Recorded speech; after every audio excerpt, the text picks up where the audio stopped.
अग्नि स्वाहा मंत्र। ओम अग्नये स्वाहा। ये अग्निदेव को समर्पित एक मंत्र है। इसका अर्थ है, हे अग्नि देवता, मैं आपको आहुति देता हूँ। इस मंत्र का जाप हवन और यज्ञ जैसे अनुष्ठानों में अग्नि को प्रज्वलित करने और आहुति समर्पित करने के समय किया जाता है।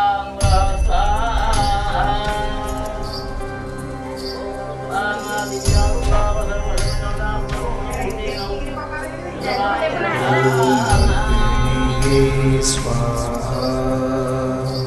ओम अग्नये स्वाहा। ओम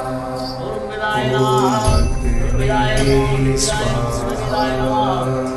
ओम अग्नये स्वाहा।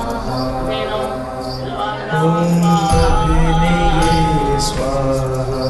ओम अग्नये स्वाहा। ओम अग्नये स्वाहा। ओम अग्नये स्वाहा।